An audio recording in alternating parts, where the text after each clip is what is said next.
ನಮಸ್ಕಾರ. ತವರ projects private ಲಿಮಿಟೆಡ್ಗೆ ಸ್ವಾಗತ. ನಾವೊಂದು ಭವ್ಯವಾದಂಥ ಶಿಲಾಮಹಲ್ ಅನ್ನೋ ಒಂದು ಬಂಗ್ಲೆ ನಿರ್ಮಾಣ ಮಾಡಿದ್ದೀವಿ.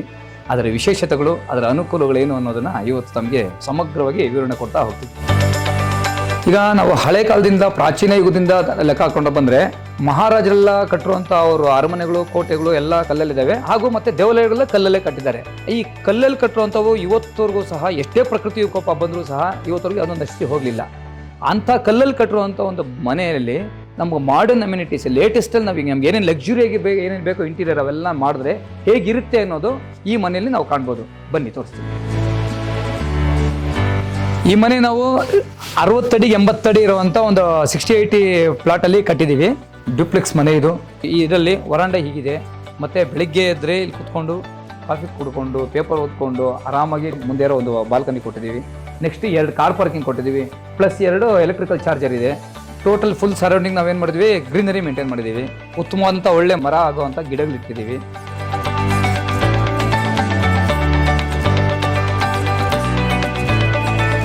ಇಂಥ ಮನೆಗೆ ಸಂಬಂಧಪಟ್ಟಂಗೆ ನೀವು ಒಳಗಡೆ ಬಂದರೆ ಒಳಗಡೆ ಯಾವ ರೀತಿ ಮಾಡಿದ್ದೀವಿ ಅಂತ ನಿಮಗೆ ವಿವರಣೆ ಕೊಡ್ತಾ ಹೋಗ್ತೀನಿ.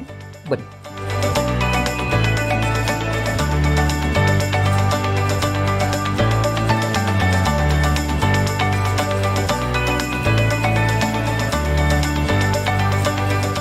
ಬನ್ನಿ. ಈಗ ಮನೆ ಒಳಗಡೆ ಕಾಲಿರ್ತಾ ಇದ್ದಂಗೆ ಸ್ವಲ್ಪ ಮನೆ ಶಾಂತಿಯುತವಾದಂಥ ವಾತಾವರಣ ಇರಬೇಕು ಅಂತ ಹೇಳ್ಬಿಟ್ಟು ನೀಟಾಗಿ ಬುದ್ಧನ ವಿಗ್ರಹವನ್ನು ನಾವು ಸ್ಯಾಂಡ್ಸ್ಟೋನ್, ಪ್ಯೂರ್ ಸ್ಯಾಂಡ್ಸ್ಟೋನಿಂದ, ಯಾವುದೇ ಆರ್ಟಿಫಿಷಿಯಲ್ ಇಲ್ಲ, ಸ್ಯಾಂಡ್ಸ್ಟೋನಿಂದ ಒಂದು ನಿರ್ಮಾಣ ಮಾಡಿದ್ದಾಯಿತು. ಇದಾದ ನಂತರ ಈ ಕಡೆಗೆ ಗ್ರೀನರಿ ಇಟ್ಟಾಯಿತು.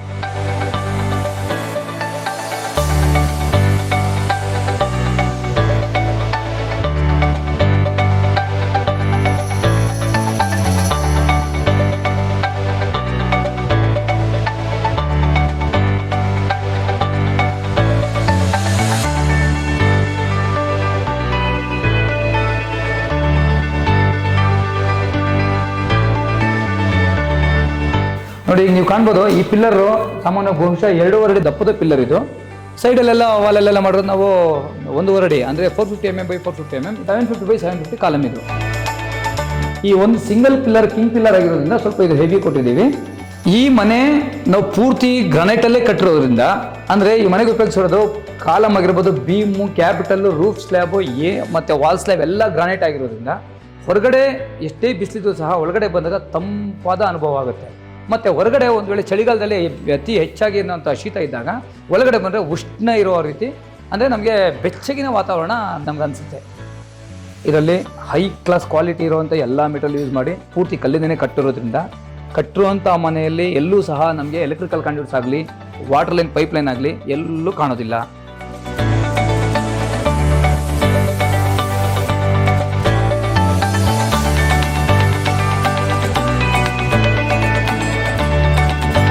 ಈಗಿನ ಎಲ್ಲ ಮನೆಗಳಲ್ಲೂ ಮಾಡ್ಯುಲರ್ ಕಿಚನ್ ಅನ್ನೋದು ಸಾಮಾನ್ಯ. ಹಾಗಾಗಿ ಈ ಮನೆಯಲ್ಲಿ ಉತ್ತಮವಾದಂಥ ಮಾಡ್ಯುಲರ್ ಕಿಚನ್ ಕೊಟ್ಟಿದ್ದೀವಿ. ಕಿಚನ್ಗೆ ಏನೇನು ಬೇಕಾಗುತ್ತೋ ಎಲ್ಲ ರೀತಿಯ ಎಲೆಕ್ಟ್ರಾನಿಕ್ ಐಟಮ್ಸು ಇದೆ.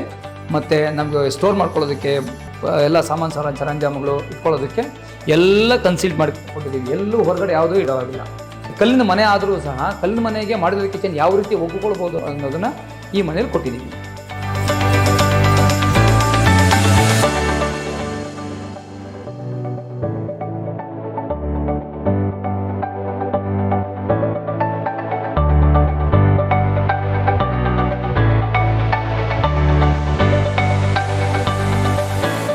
ಈ ಮನೆಯಲ್ಲಿ ಮಾಡಿರೋಂಥ ಎಲ್ಲ ಎಲೆಕ್ಟ್ರಿಕಲ್ ಐಟಮ್ಸು ಸಹ ಟೋಟಲ್ ಆಟೋಮೇಟ್ ಮಾಡಿದ್ದೀವಿ.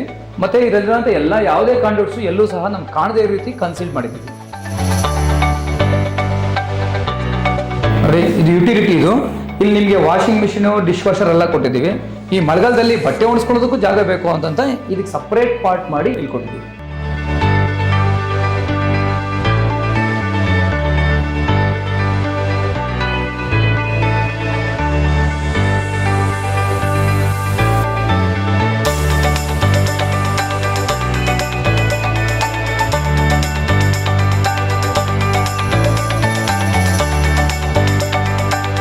ನೋಡಿ, ಅಲ್ಲಿಂದ ಹತ್ತು ಬಂದರೆ ಜಿಮ್ ರೂಮ್ ಅಂತ ಸ್ಪೇಷಿಯಸ್ ಕೊಟ್ಟಿದ್ದೀವಿ.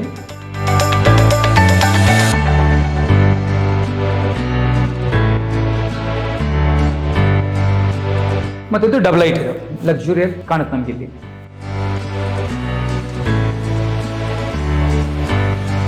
ಈ ಮನೆಯಲ್ಲಿ 2 ಬೆಡ್ರೂಮ್ ಇದೆ.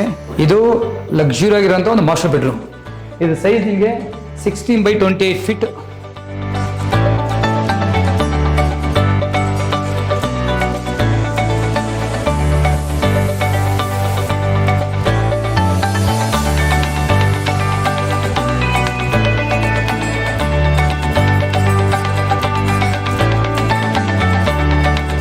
$16 feet by 14 feet ಅಷ್ಟು ದೊಡ್ಡದಾದಂಥ ಒಂದು ವಾಶ್ರೂಮ್ ಮತ್ತು ವಾರ್ಡ್ರೋಬ್ ಏರಿಯಾ ಕೊಟ್ಟಿದ್ದೀವಿ. ವಾಕಿನ್ ವಾರ್ಡ್ರೋಬ್ ಇದೆಲ್ಲ ಸ್ಪೇಷಿಯಸ್ ಇರುತ್ತೆ. ನಿಮ್ಮ ಅಗತ್ಯಕ್ಕೆ ತಕ್ಕನಾಗಿರೋ ಎಲ್ಲ ವಸ್ತುಗಳು ಇದರಲ್ಲಿ ಇಟ್ಕೊಳ್ಬೋದು. ಮತ್ತು ವಾಶ್ರೂಮ್ ಬಂದರೆ ಬಹುಶಃ ಈ ಕಲ್ಲಿನ ಮನೆಯಲ್ಲಿ ಇದೆಲ್ಲ ಲೇಟೆಸ್ಟ್ ಅಮ್ಯಾನಿಟೀಸಲ್ಲಿ ಏನೇನು ಕೊಡಬೇಕು ಅನ್ನೋದು ಮುಖ್ಯವಾಗಿರೋ ಚಾಲೆಂಜಿಂಗ್ ಜಾಬ್ ಇದೆ. ಆದರೂ ಸಹ ಉತ್ತಮವಾದಂಥ ಕಮೋಡು, ಸಿಂಕು ಮತ್ತು ಒಂದು ಲಕ್ಸುರಿ ಆಗಿರುವಂಥ ಒಂದು ವಾಶ್ರೂಮ್ ಏನೇನು ಬೇಕಾಗಿದೆಯೋ ಅದು ನಮಗೆ ಬಾಡಿ ಜೆಟ್ಸ್ ಆಗಿರ್ಬೋದು, ಮತ್ತು ರೈನ್ ಶವರ್ ಆಗಿರ್ಬೋದು, ಮತ್ತು ಜಕೂಸಿ ಆಗಿರ್ಬೋದು, ಇವೆಲ್ಲ ಇದರಲ್ಲಿ ಕೊಟ್ಟಿದ್ದೀವಿ. ಮತ್ತು ಇದರಲ್ಲಿ ಯಾವುದೇ ಆಗಲಿ ವಾಟರ್ ಲೀಕೇಜ್ ಆಗಲಿ, ಹೀಗೆ ಸ್ಯಾನಿಟರಿ ಆಗಲಿ ಯಾವ ಪೈಪ್ಸ್ ಏನೂ ಹೊರಗಡೆ ಎಲ್ಲೂ ಕಾಣೋದಿಲ್ಲ. ಅಷ್ಟು ಪರ್ಫೆಕ್ಟಾಗಿ ನೀಟಾಗಿ ಸ್ವಚ್ಛವಾಗಿ ಇನ್ಸ್ಟಾಲ್ ಮಾಡಿದ್ದೀವಿ.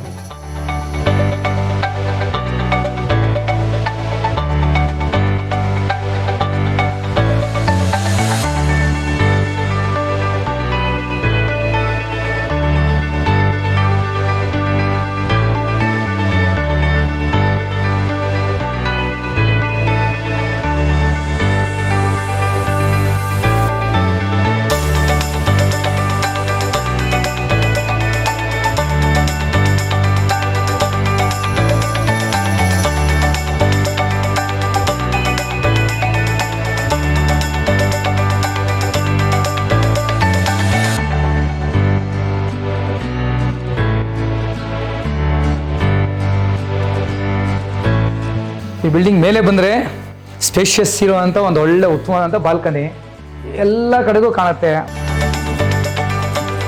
ಬಾಲ್ಕನಿಯಲ್ಲಿ ಬೋರ್ ಆಗಬಾರ್ದು ಅಂತ ನ್ಯಾಚುರಲ್ ಆಗಿರೋಂಥ ಗಿಡ ಇಟ್ಟಿದ್ದೀವಿ. ಈ ಬಿಲ್ಡಿಂಗ್ ಕಟ್ಟಬೇಕಾದ್ರೆ ನಾವು ಯಾವಾಗ ಒಂದು ಸರಿ ಎಕ್ಸ್ಕವೇಷನ್ ಮಾಡ್ತೀವಲ್ಲ, ಎಕ್ಸ್ಕವೇಷನ್ ಮಾಡಿದ ನಂತರ ಫುಟಿಂಗ್ ಹಾಕ್ತೀವಿ. ಆ ಫುಟಿಂಗ್ ಸಹ ಕಲ್ಲು ಆಗಿದ್ದಾದ್ಮೇಲೆ ಆ ಫುಟಿಂಗ್ ಮೇಲೆ strap Bhim, next plinth Bhim,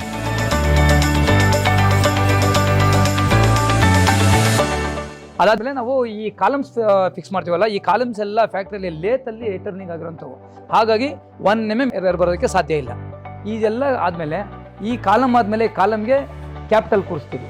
ಆ ಕ್ಯಾಪಿಟಲ್ಗೂ ಈ ಕಾಲಮ್ಗೂ ಸೆಂಟ್ರಲ್ಲಿ ಗ್ರೂ ಮಾಡಿ ಲಾಕ್ ಮಾಡಿರ್ತೀವಿ. ಈ ಲಾಕ್ ಮಾಡಿದಾದ್ಮೇಲೆ ಬೀಮ್ ಇದೆಯಲ್ವಾ, ಬೀಮ್ನ ಕ್ಯಾಪಿಟಲ್ ಲಾಕ್ ಮಾಡ್ತೀವಿ. ಕ್ಯಾಪಿಟಲ್ ಲಾಕ್ ಮಾಡಿದಾದ್ಮೇಲೆ ನೆಕ್ಸ್ಟ್ ಕಾಲಮ್ ರೈಸ್ ಮಾಡಿದ್ದೀವಿ.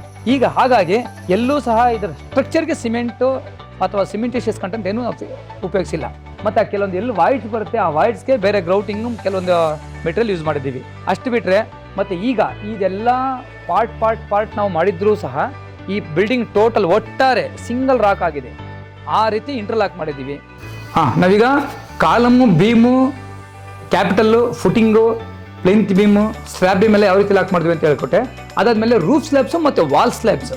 ರೂಫ್ ಸ್ಲ್ಯಾಬ್ಸ್ಗೆ ನೋಡಿ ಈ ರೀತಿ ಒಂದು ಸ್ಲ್ಯಾಬಲ್ಲಿ ಈ ರೀತಿ ಗ್ರೂ ಮಾಡಿ, ಇನ್ನೊಂದು ಸ್ಲ್ಯಾಬಲ್ಲಿ ಈ ರೀತಿ ಗ್ರೂ ಮಾಡಿ, ಎರಡೂ ಸಹ ಇಂಟರ್ಲಾಕ್ ಮಾಡಿದಾಗ ಈ ಎಲ್ಲ ರೂಫ್ ಸ್ಲ್ಯಾಬ್ಸ್ ಹೊಡೆದವರು ಸಹ ಯಾವುದೇ ಕಾರಣಕ್ಕೂ ಒಂದು ಕಲ್ಲು ಪೀಸ್ ಸಹ ಕೆಳಗಡೆ ಬೀಳೋದಿಲ್ಲ.